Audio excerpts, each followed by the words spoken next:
Bonsoir, mesdames et messieurs. Alexandre Baudouin et François Trépanier qui vous souhaitent la bienvenue à cette première de la saison 2023-2024 de Sport Express. Salut François. Salut Alex. Content de te revoir. On s'était vu à l'international quand même. Ouais. L'international. Tournoi de golf, Jenny and Ice. Oui, exact. L'international de quoi déjà? De Montgolfière qu'on n'a pas vu à cause qu'il n'y a plu toute la semaine. Ouais. Ceci dit, il y en a qui n'ont rien fait de l'été, François. Je pensais à ça dans le tour, puis je dis, il me semble qu'il y a des Joannais qui n'ont rien fait de l'été. Lisanne Richard, tu connais, rien fait de l'été, on n'a pas entendu parler. Étienne Papineau, rien fait de l'été non plus. Non. Mais Aurélie Rivard, rien fait non plus. Rien fait non plus. Joey non. Savoie, non plus. Non plus. Fait que, tu sais, il y a des Joannais là, qui sont pognés le bang cet été. Il y en a qui ne s'illustrent pas. Exact. Ceci dit, bravo à ta conjointe, Lisanne. Beau fait d'armes. Ouais. Et Étienne Papineau, le Corn Ferry Tour. Écoute. Allô? Club école du PGA Tour, Alex? Oui. Ouais, Ben oui. ça s'en vient. Ben oui. Good job, Étienne. Puis bravo, madame. Je sais que ça avait été reporté, ça a été Ouais, fait. ça a été L'anxiété, tout ça, t'as bien contrôlé? Oui, ça a bien été. Puis on avait tout un photographe, Yves Labrosse, qui était là. Ah, j'aime ça. Ouais. Yves, quelle légende. Ouais. Beau show cette semaine? Absolument. JP Bégin, coach des géants. La tradition se poursuit. Pour la première de Sport Express, bienvenue à votre émission favorite, Sport Express.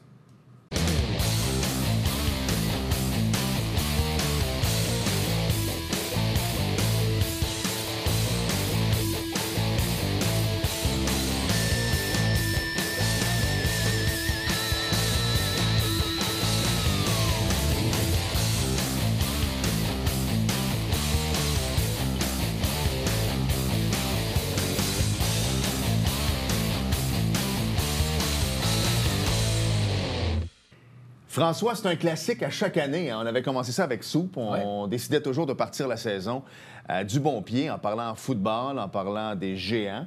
Et depuis quelques années, on le sait, Soup est maintenant avec Concordia, qu'on reçoit quand même à l'occasion à l'émission.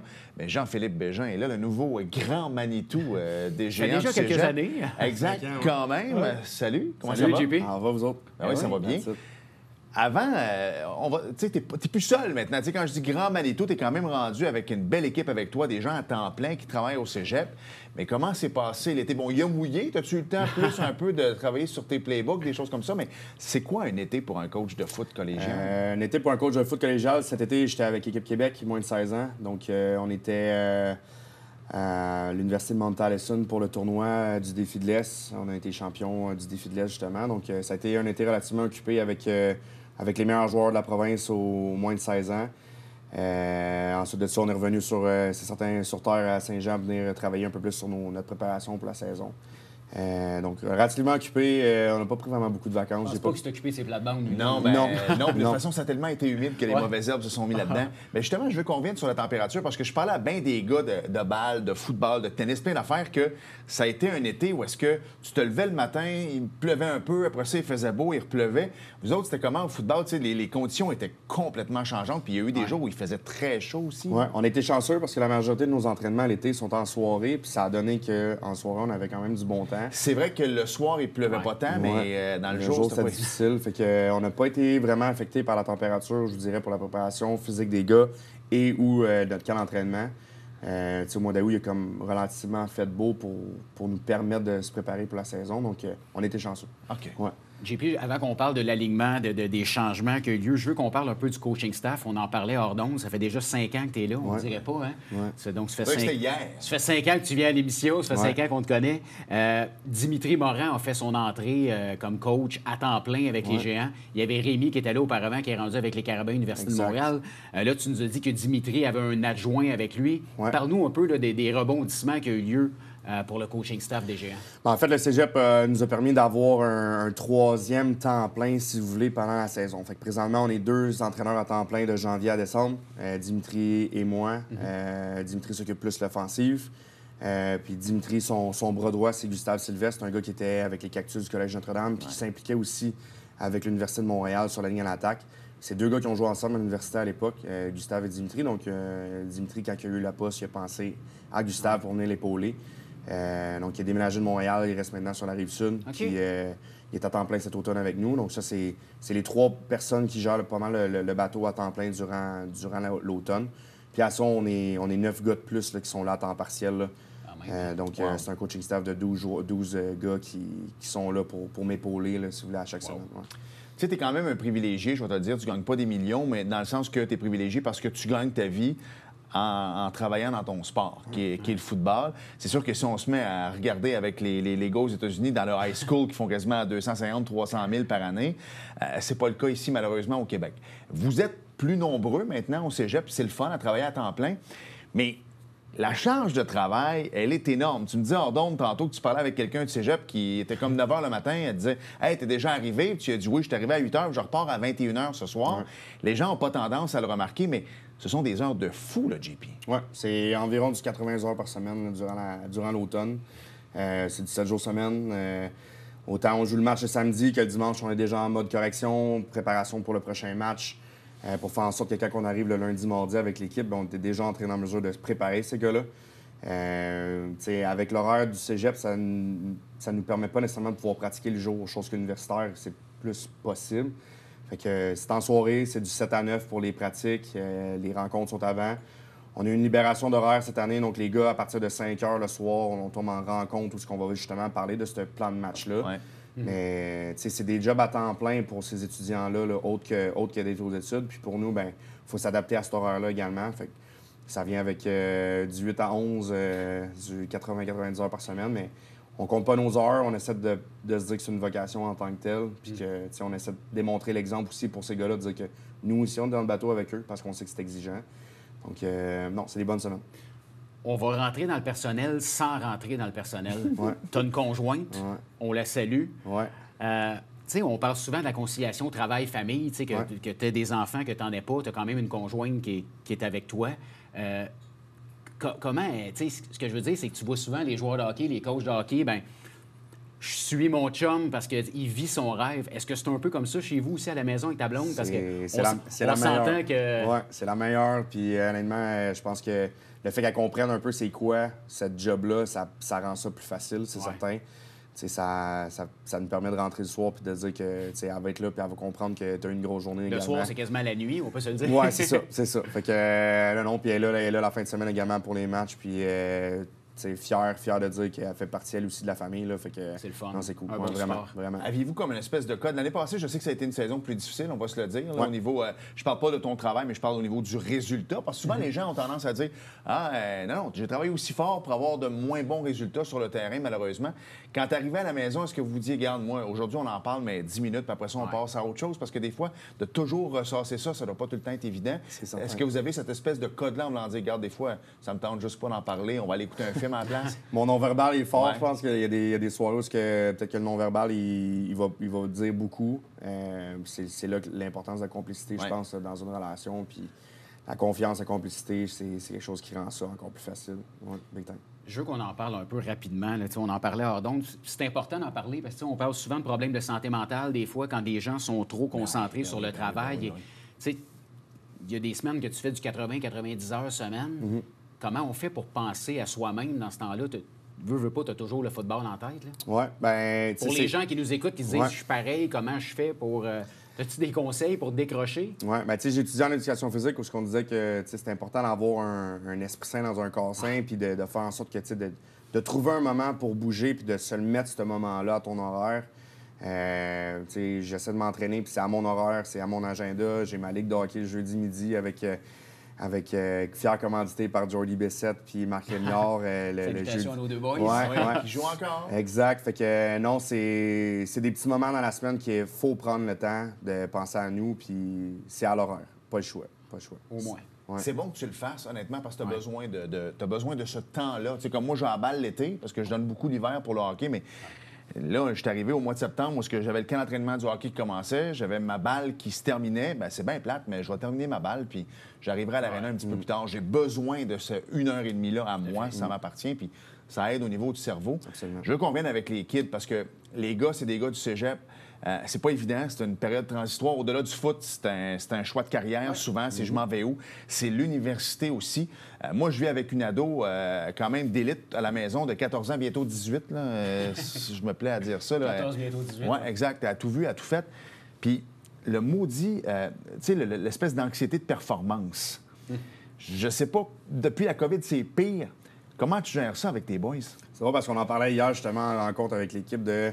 La différence de vouloir faire des jeux puis d'avoir peur de faire des erreurs. T'sais. C'est une approche qui est complètement différente. puis de s'alimenter de cette petite anxiété-là, puis de se dire que ça va me permettre de faire les plus belles choses. Tu sais, d'avoir peur de faire des erreurs, tout de suite, tu pars avec une idéologie qui est négative, versus de partir avec l'idée de je veux faire des jeux, de s'outiller de cette énergie-là supplémentaire, de cette émotion-là supplémentaire. Mais la mentalité, elle est où, surtout pour les nouveaux? Est-ce que, tu sais, ils ont une certaine pression, ils arrivent dans une ligue qui est plus forte, tu étais au secondaire avant, tu commences au cégep, tu vas jouer ton premier match. Veux pas, ce que tu as en tête, c'est faut pas que je fasse d'erreur. Absolument, absolument. Puis, tu sais, c'est des gars qui avaient tellement de succès au niveau du secondaire. On les recrute en Division 1, puis là, tout d'un coup, ils se retrouvent avec des gars qui ont 3-4 ans de différence avec eux. T'es plus la star, là, JP. Mais c'est l'entonnoir, dans le fond, parce qu'au secondaire, tu as beaucoup plus d'équipes pour ton collégial. Absolument, absolument. Puis je pense qu'on peut se le dire que le niveau le plus difficile de transition, c'est entre le secondaire et le collégial, parce que justement, entre 17 et 21 ans, la marge de manœuvre au niveau de développement physique et mental, elle est là. T'sais, versus rendu à 21 ans, 24 ans, les gars qui passent du collégial à l'universitaire, rapidement, on va voir des gars qui sont des premières années d'université, qui vont relativement avoir du succès dans différentes équipes. Mais pour le collégial, pour les gars, c'est des gros défis. Puis c'est des préparés à ça. Puis des fois, c'est simplement le groupe de leaders, ton groupe de capitaines, qui, eux, sont des troisième années. Puis à quel point ils prennent soin de ces jeunes-là. Puis honnêtement, cette année, on a un super de beau groupe de leaders qui sont engagés, qui sont impliqués avec ces jeunes-là. Puis je pense que ça l'aide, ce jeune groupe-là, à grandir dans cette première année-là collégiale. Puis le fait aussi, peut-être, tu sais, quand tu es au secondaire, pas que tu es mieux encadré, mais dans le sens que tu commences à 8h35, puis tu termines à 14h25. Puis après ça, tu peux aller au gym, puis des fois, tu vas jouer au foot scolaire ou peu importe, tu sais, civil. Au cégep, là, tu tombes où est-ce que tu peux avoir un cours le lundi, tu peux peut-être pas en avoir le mardi. Alors là, eux autres, c'est comment tu gères avec eux autres? Est-ce qu'en début d'année, tu t'assois avec eux autres et tu dis, regarde, c'est facile. Moi, personnellement, on l'a fait. Facile de décrocher. Facile d'échapper. Ben oui, le mercredi, quand tu as un cours à 4 heures, puis tes chums s'en vont au bar, là, ben, tu y vas les 2 premières semaines, puis après ça, sais-tu, j'irai pas à l'école, mais avec mes chums. C'est tout ça aussi, là, c'est le cheminement. Oui, c'est en fait, en début de session, on a toujours des rencontres avec notre responsable académique là, au cégep qui va justement gérer cette fameuse horaire-là hebdomadaire. Parce que quand est mon temps libre, quand est-ce que je peux voir mes amis, quand je peux aller au gym, puis quand c'est le temps d'étudier. Puis on fait une super job. La réalité, c'est que l'année dernière, 2022-2023, était un record au niveau de notre taux de réussite. Malgré le temps libre qu'on peut avoir pour un gars au cégep, c'est de réussir à combler ces trous-là. On a un taux de réussite de 90 % de nos cours, là, qui est un record là, depuis qu'au cégep, ça existe, ce suivi académique-là. Puis encore là, je pense que ça revient au groupe de vétérans, d'aider les plus jeunes à s'organiser, de dire hey, dans ce cours-là, fais attention à ci, fais attention à ça. C'est des gars qui sont engagés, qui prennent beaucoup de maturité dans l'année. Puis souvent, on le voit qu'à l'automne, les gars ont des meilleurs résultats. Pourquoi? Parce que l'horaire est beaucoup plus strict avec la saison, les pratiques en soirée, les matchs de fin de semaine. Puis quand arrive l'hiver, bien, autre que des entraînements en musculation ou en course, il y a un peu plus de temps libre. Parce que les gars, à ce moment-là, tout d'un coup, ils développent peut-être des mauvais plis dans leur horaire. Mais je pense que le fait d'avoir une structure qui les aide sur presque 365 jours, ça les aide justement à passer au travers de ce fameux step-là entre le secondaire et le collégial. En 30 secondes, il reste 30 secondes la première partie. Les nouveaux qui arrivent sont automatiquement jumelés à un ancien qui va dire, bon, bien, s'il y a quoi que ce soit des questions, voici ta personne ressource. Ça marche-tu comme ça? En fait, la première étape, ça va être dans le vestiaire. On va essayer de les mettre proches d'un vétéran ou quoi que ce soit. Puis en pratique, ça va être relativement au printemps ou au début de l'automne. C'est de jumeler les groupes quand il n'y a pas de situation de compétition, de faire en sorte qu'un jeune est proche d'un vétéran sur le terrain puis l'aider un petit peu dans sa transition sur le terrain de football. Bon. On va s'arrêter. Déjà, le premier 12 minutes est la fait. La saison est commencée, on va en parler aussi. C'est ça, la saison est commencée. On va parler un peu de ton effectif 2023, des géants du cégep. Est-ce que c'est comme ça qu'on les appelle maintenant, les géants du cégep de Saint-Jean-sur-Richelieu? Exact. Voilà, donc on s'arrête. Et au retour, on poursuit avec notre ami JP Bégin. Bougez pas.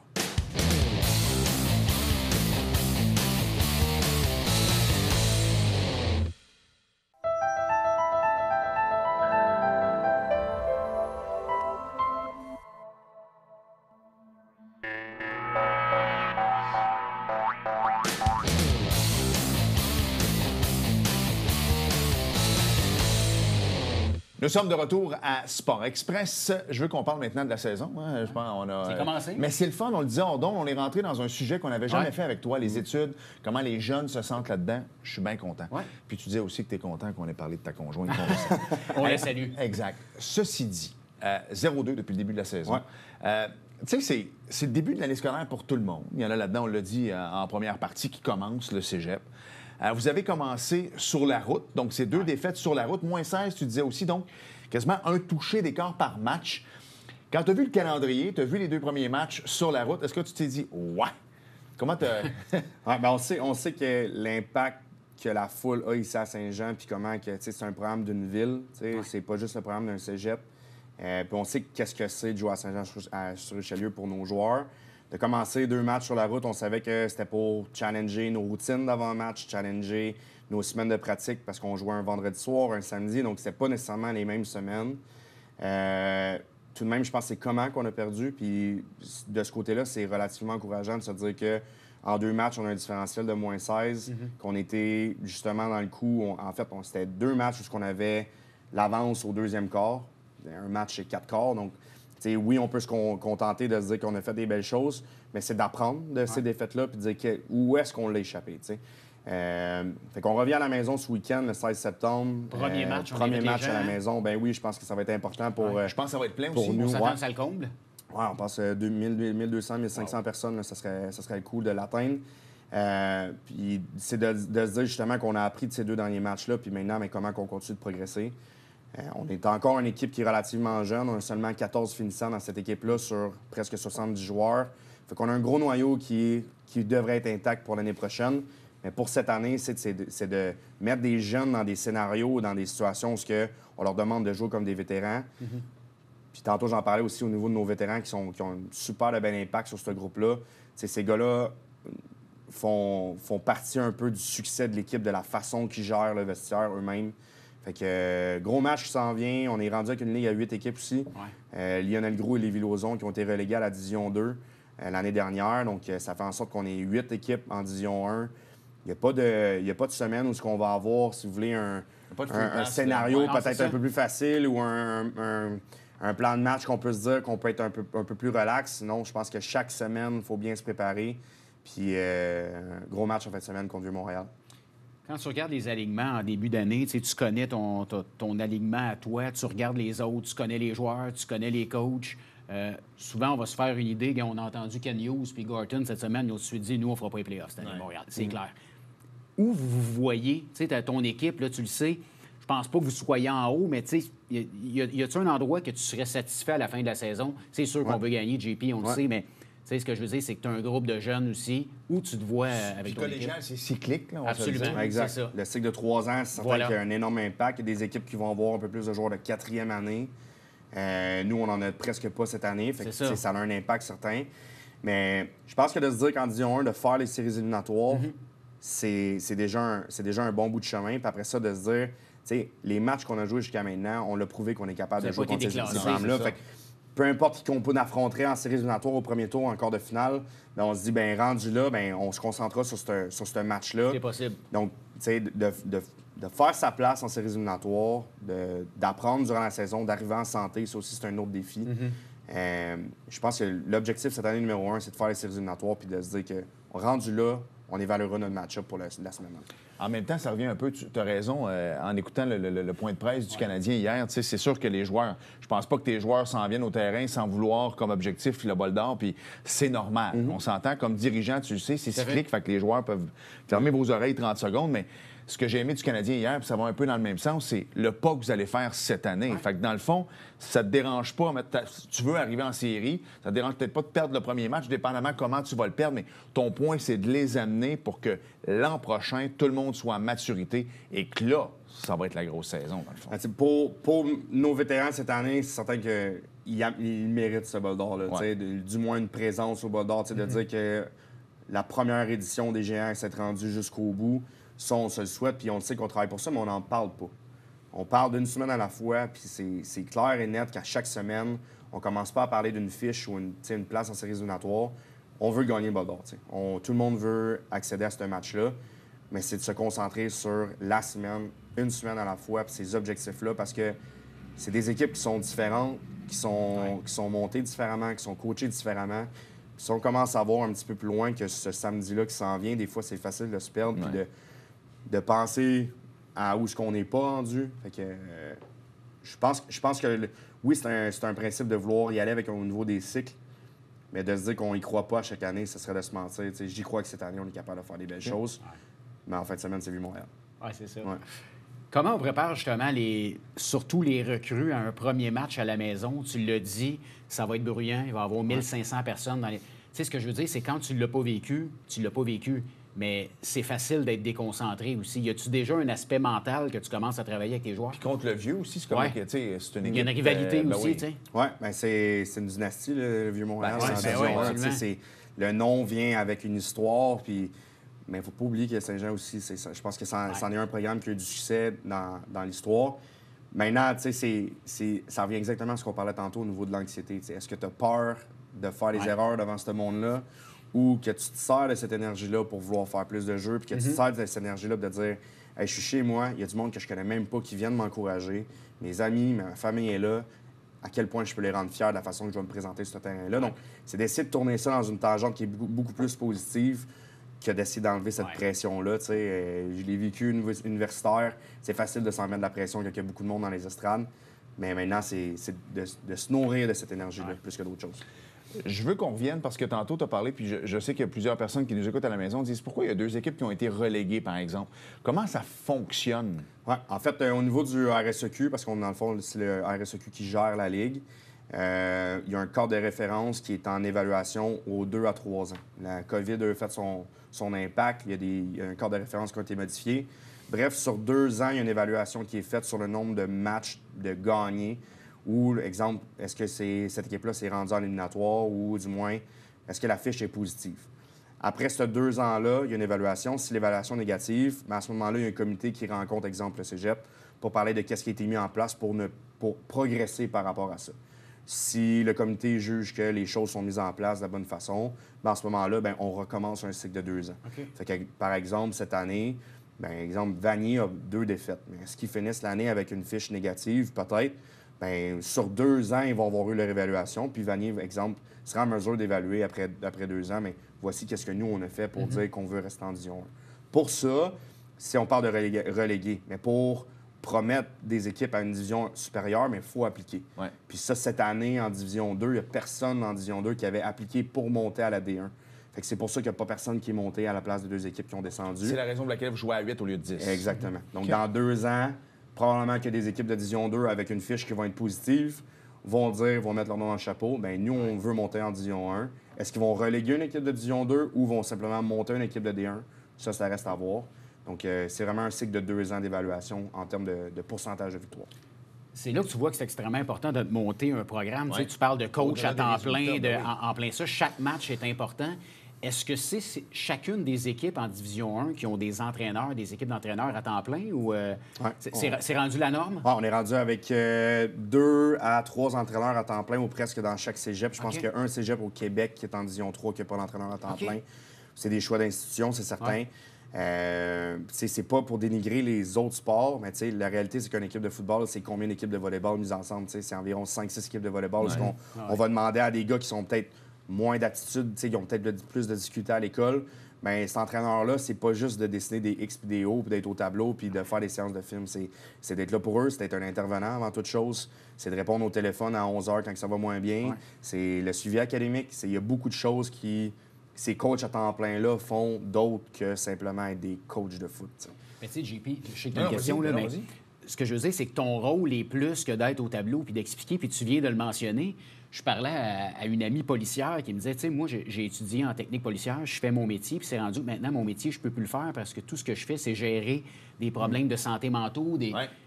Toi aussi, tu dois gérer ça. C'est toi la personne ressource que s'il y en a qui ont un problème, c'est toi qui vont appeler. Ouais. Puis je remercie énormément le Cégep parce que cette année, on a parti un projet justement avec le Cégep qu'on a un nouvel membre dans l'équipe d'entraîneurs qui travaille dans le Cégep et qui est là pour rencontrer les joueurs si jamais il y a quoi que ce soit. Certain que je suis la personne sur la ligne de front qui va être la première personne à qui va être contactée. Mais même moi, je suis rendu avec une ressource dans le Cégep pour essayer d'aider les gars à dire... Qui est formé pour ça. Vas-y, là, c'est correct d'aller parler. Puis comme que je dis, des fois, la plus grosse étape, c'est de reconnaître que tu as besoin d'aide, tu sais. Puis des fois, d'avoir un entraîneur qui dit hey, comme, « As-tu pensé à aller voir quelqu'un? » Puis peut-être juste d'échanger, de discuter puis de développer des meilleurs outils. Comme toi, tu viens faire quand tu veux être un meilleur joueur de foot, tu me poses des questions, mais ça fait partie de ça, la préparation mentale. Donc, un super de beau projet qu'on a au Cégep cette année, d'avoir une ressource à temps plein dans l'école. Là. Fait que c'est super. Oui, très, très bien. Hey, rapidement, il reste une minute. On a 2 Québécois à temps plein présentement dans la NFL, avec Bergeron avec les Falcons. Il y a Saint-Just aussi avec les Commanders. Ouais, dans les Pats aussi. Dans les Pats aussi, il y en a Bissau, un, exact, qui va très, très bien. Mais moi, les Pats aussi, je fais exprès. Non, il est quand même là. Non, je sais bien. Ceci dit, il y a plusieurs bons Québécois aussi dans la Ligue canadienne de football. Tu es à Team Québec. Ouais. Rapidement, 45 secondes. Comment se porte le foot au Québec en général? Je pense que ça va bien. Au-delà des documentaires, des films qui sont sortis dans les milieux des années 2010, là, je parle de Concussion avec Will Smith, les études qui ont été portées. Le sport change tellement. On prend beaucoup d'idées du rugby.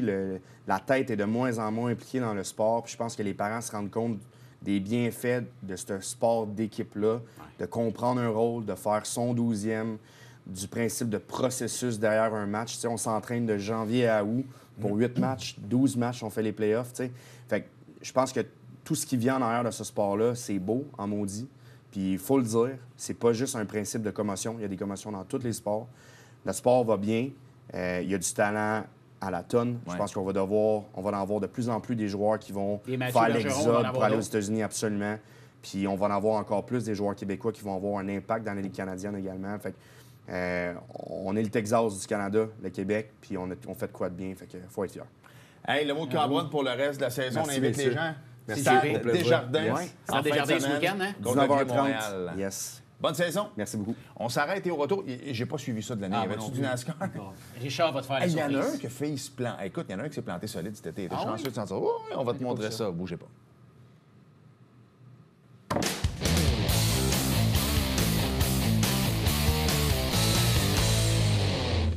Avant qu'on parle de NASCAR, François, t'es une vedette même au Walmart. Écoute, je veux saluer Linda, qui est une caissière au Walmart, qui nous écoute présentement. Bonjour, Linda, et qui va jouer au bingo dans quelques minutes si l'émission passe encore le dimanche matin. On vous souhaite une carte pleine. Absolument. Linda, on s'est serré la main. On vous souhaite la victoire aujourd'hui. Alex, NASCAR... je vous ai parlé d'un gros crash. On le voit à l'écran. Écoute, c'était le Hollywood Casino 400 la semaine passée. Tyler Reddick, Hamlin, Jones ont terminé 3e. Il n'y a pas de nouveau nom, François. Il n'y a plus de temps non plus, Prochaine course, c'est le Bass Pro Shop à Bristol. Merci, François. Merci, Alex. Merci à vous d'avoir été là. La première est déjà faite. Et à la semaine prochaine. Salut. Bye-bye.